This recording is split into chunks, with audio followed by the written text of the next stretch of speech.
倒计时。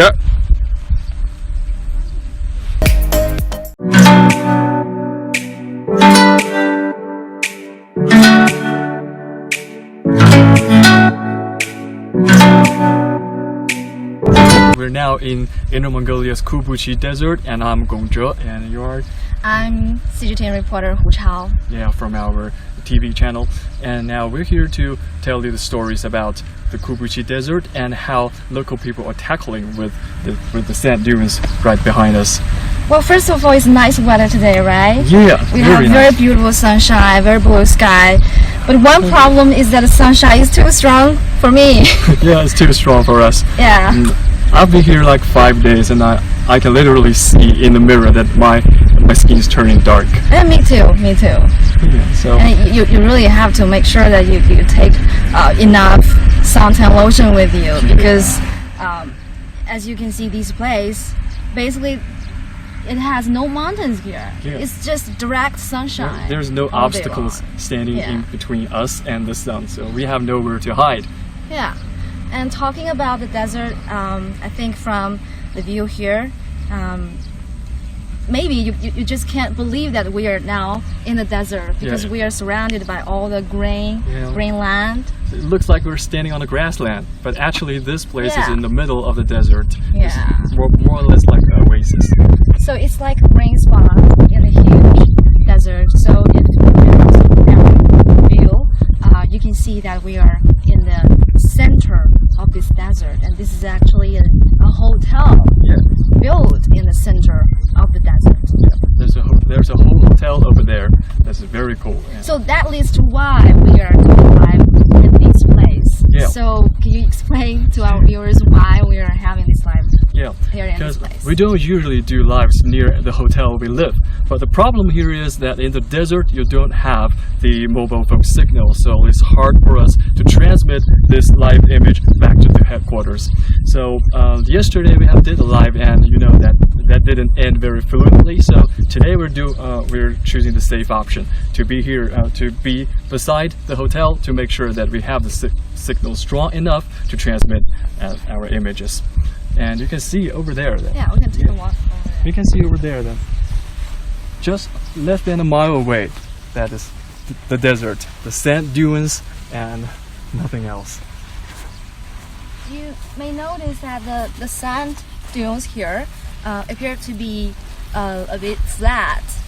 It is because the locals have explained to me that it is because more trains are growing here, so the quality of the sand are making a change. Yeah. So they will naturally become flat.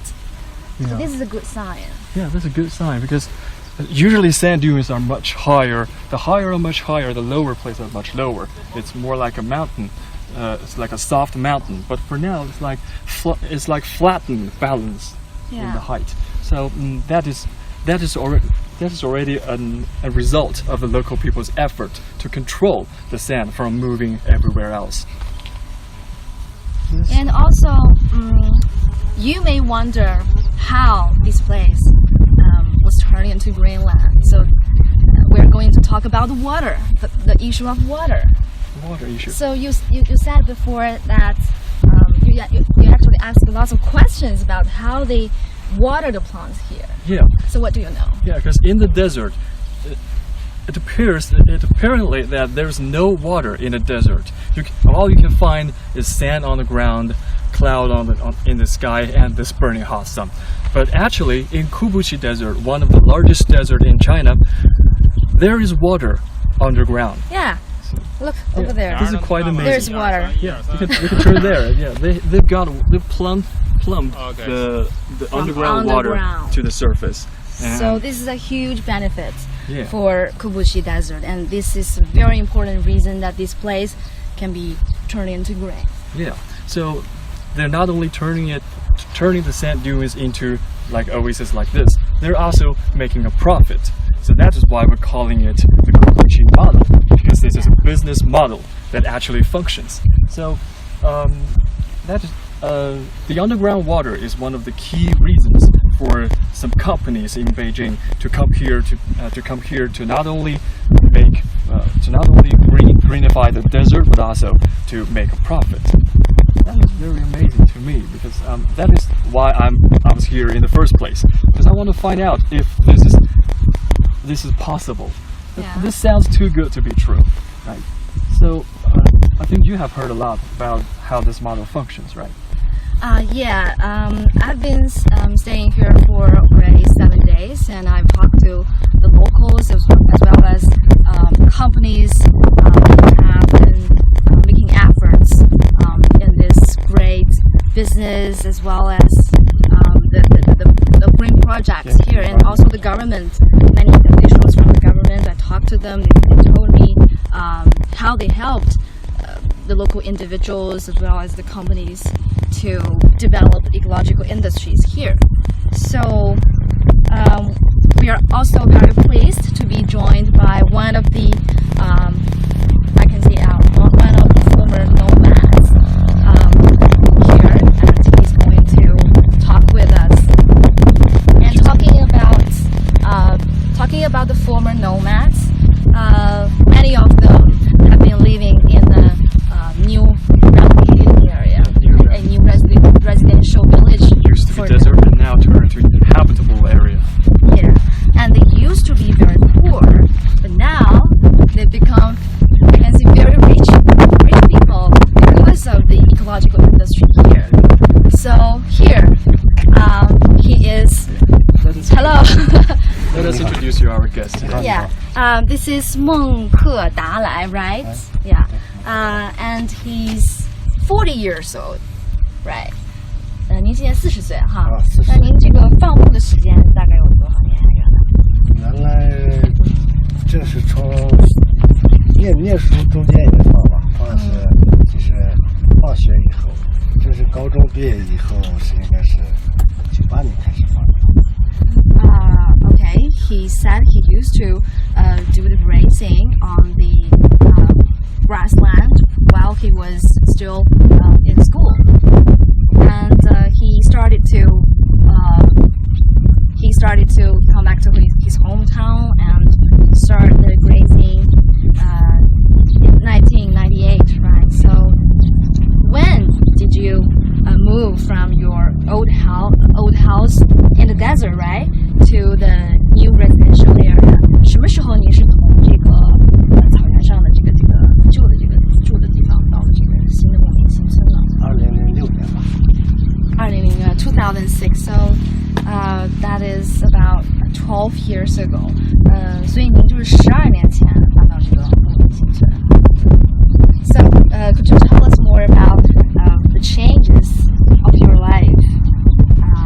您能跟我们讲讲就是您生活发生的这种变化吗？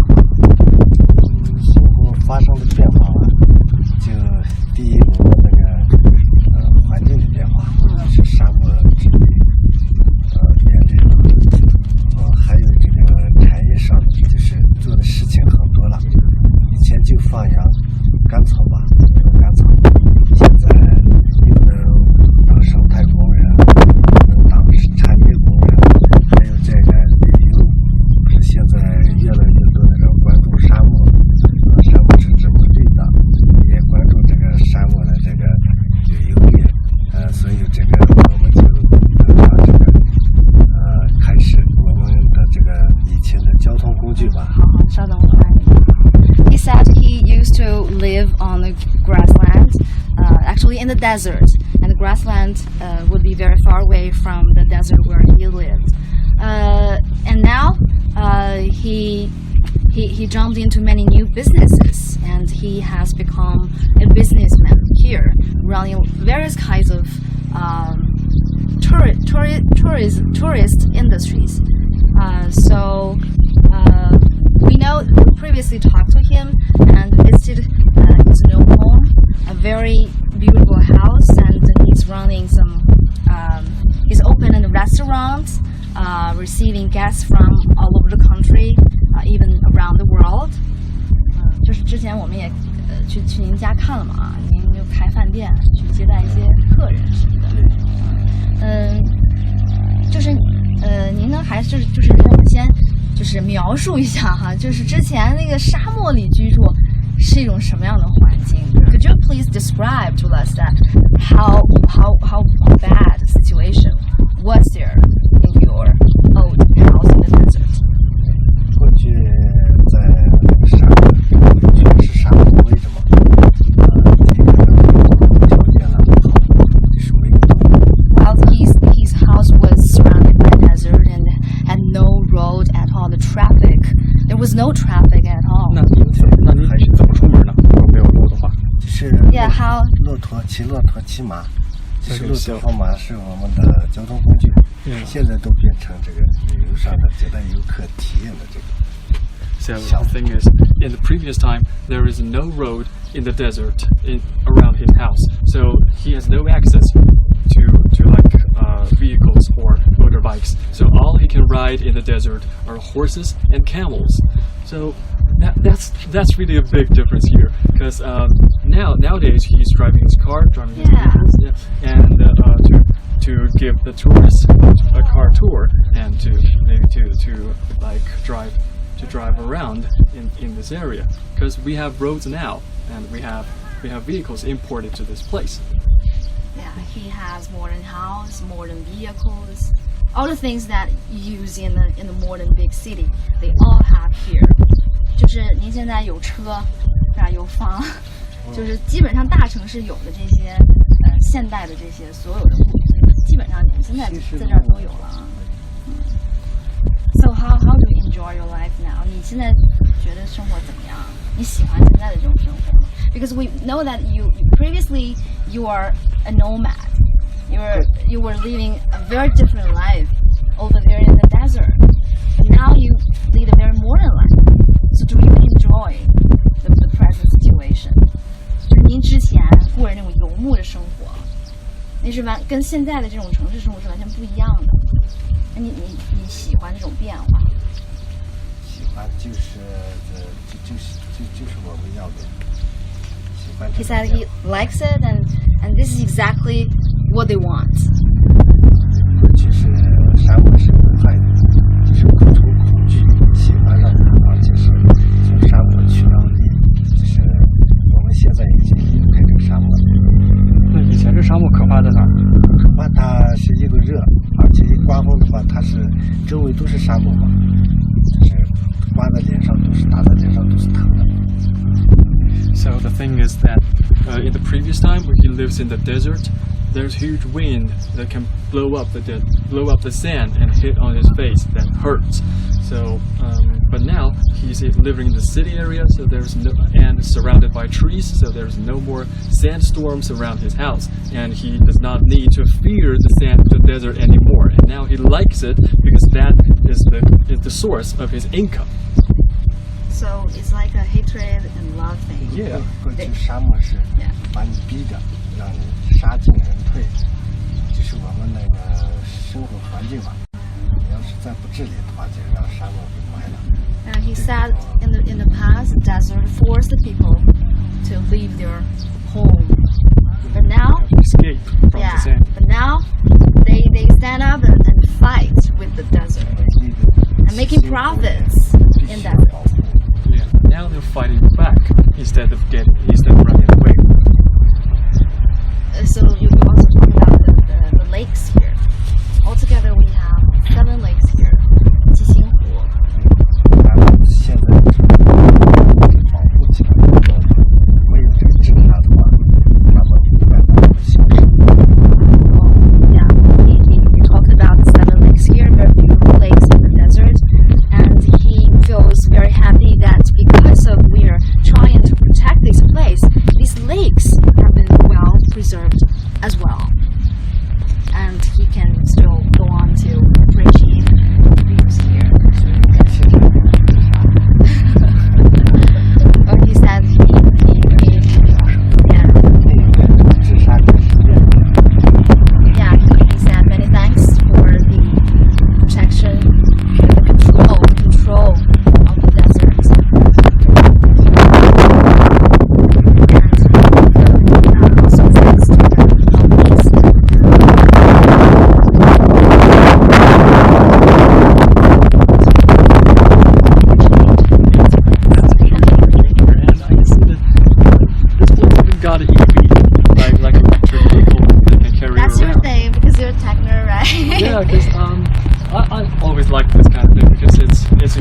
friendly. It runs Yeah. purely on electricity Clean instead of diesel or gasoline. So maybe let's get on it and have a ride. Check it out.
Thanks for the waiting. Now we're back to the main area of the hotel. And you can see behind me there is a helicopter, which is quite amazing. I'm not sure yet. It belongs to the line company. Yeah, they use the helicopter to do lots of things. Transporting passengers is one thing, and also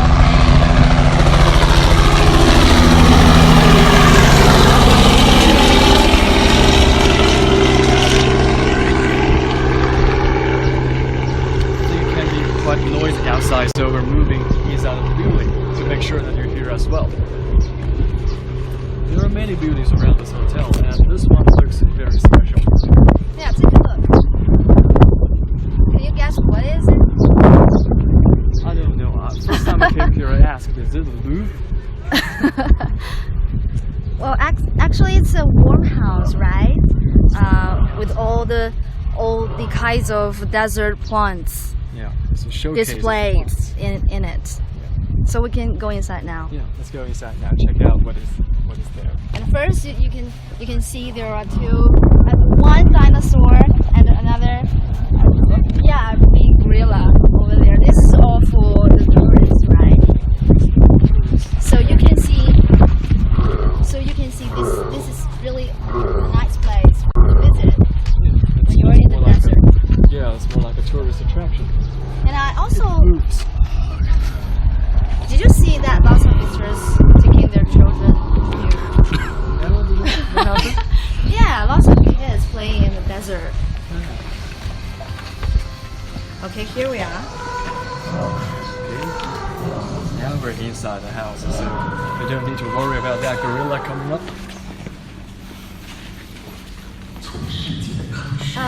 Here you can see almost all the kinds of desert plants around the world, but most of them previously they introduced to us that maybe most of these ones here. Yeah, those plants are imported from other countries to put in this showcase.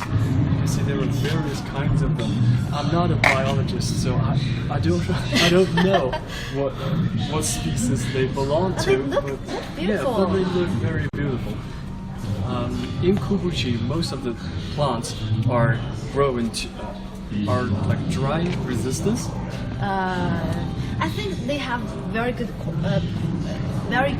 ability to maintain water in them. So most of them have very thick leaves, or small but thick leaves. Yeah. So that means most of these plants can live in the desert, and they're trying to adapt these plants into Kubushi and into all the other projects that Alien is working on. And many of them are quite old plants. So Maybe surviving there for hundreds of years. So yesterday I heard that they are using these plants to making the sand more stable. Yeah. Because for sand dunes they can travel with the wind. So that's why they're driving people away from where they lived before. And now they've got a way to use these plants to stop the sand from spreading. And that's very interesting because they have a plant called shati. You can put it in the sand. They can survive in the sand with very little water, and yet they still grow well. And after they grow up, the company people they cut the plants and then use this.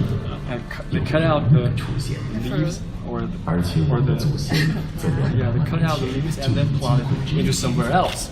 So and this half-grown plant will then survive in the desert and further grow more and more plants. So that is the way. So that is the way basically the way that they create green on the desert. Yeah, and also the fruits of the plant you talk about, the shanxi, can also be made into juice. Yeah, blended juice into products. So they now sell the beverage of shanxi. That beverage is very I think you can buy it anywhere in China, right? Not exactly. I think probably in the dry areas in China, in northern China, So it's more like a northern thing. Yeah, northern thing. and it's full of nutrition. It's very good for your health. Yeah. A lot of people told me that I should try more of that, but that tastes like spicy or acid. So, I don't know. Yeah, a bit sore. Yeah, sure. I'm not a fan of that, but a lot of people love that. They're recommending those drinks to me all the time, and now I see. In Kubuchi, I saw the desert, and I saw how those fruits are growing. That is very interesting. And There's another dinosaur moving here. Another dinosaur. We're like entering a Jurassic world. Like a Jurassic. This is how the local people have created tourism attractions to make people pay a visit and spend their money to enjoy themselves here. So this is also one of the biggest income of the company in the local area. Yeah. So talking about the plants, I know that you previously interviewed how they plant trees in the desert, and they have these kind of very innovative ways to plant trees. Very innovative. So can you tell us more? Cool. They're not using some so-called advanced technology to do it because that would cost a lot of money, and most of those high-tech devices are hard to carry with. So what they came up with are very simple methods. At least they look very simple, but they have, I think, deep scientific background. They're really smart. Yeah, they're really smart They're on really that. smart. Because they have been here fighting with the sand for like 30 years. So they have come up with a lot of experiences on how to deal with the sand. Like they have a water pump and carry on a small vehicle, and then they can use a water gun like more than water tube, long tube, like more and than with a the meter pressure. long. Yeah, they use the water pressure. Yeah, they use the pump to pump the water inside the sand, and then so after making the sand wet, they can plant the previously said the shazi into the ground, and because that shazi loves to live in the desert, so it's okay for it to grow. And I think their methods look like surgery. Yeah, surgery on human body. Yeah. With drilling very small holes on the ground. Yeah, it's like there's a needle. Yeah, it's like a needle. Yeah, put into the ground, eject into the ground, and have water inside, and then there you go.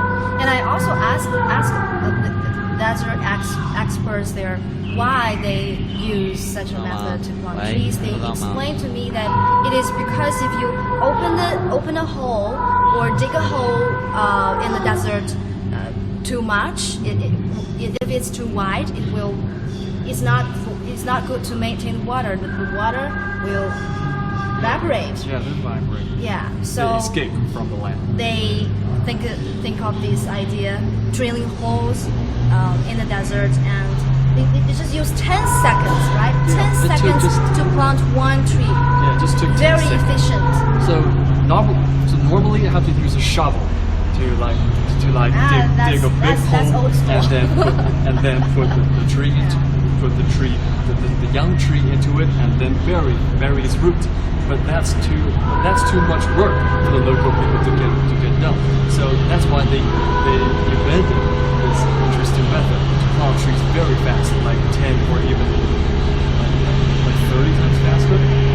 Yeah, and they also told me that the efficiency of planting trees has been raised from around 20 to 30% to 80 to 90% now. Yeah. That means among all the trees they planted once, over 80% or even 90% of these trees will be alive. Survive. Yeah, will survive in the desert. Yeah, that's very interesting. That's because really with the old method, you can, remarkable. like if you plant 10 trees with the old method, only 1 or 2 of them will survive. But with the new method, not only you plant faster, but also it's like 8 out of 10 plants will survive. So that's a lot faster than the old method. That is why they can manage to contain this desert within 30 years to say. So maybe 30 years sounds like very long time, but for like fighting with the desert, or for trees to grow, 30 years might not be a very long time. So can be very interesting. So technology is very important Yeah. in protecting the environment and controlling the Yeah. desert. And what is more important is that technology helps the company to make money. Yeah, to make money. Because high efficiency brings you profit. Yeah. So that is the wisdom of businessmen. Yeah. So they just find the right way to do business as well as protect the environment. Yeah. That is what we expect. Because if there is no money included, there will not be too many people coming here to do the job. So the ultimate motivation is profit. And so by fighting with the deserted area, they cannot make a profit. This is actually very fabulous for them because. And what we have now in the Kubuji Desert, maybe China is taking the lead in the fight against At least the company, in the world. the company claimed that they have already invented the best business model to start a business to make money with the desert. I think so. In my mind, desert should be some place that no man lives, that no one wants to be around it, Yeah. because there's sandstorms, right? But now coming to here, I live in the hotel, very good conditions. So it really changed my understanding of a desert. So that is your impression of this place. Yeah, I was very. We all feel amazed by the view here, by the business model here. Yeah, so you still have the good view of the desert, and at the same time you can stay in a safe place without the harassment from the sandstorm. Yeah.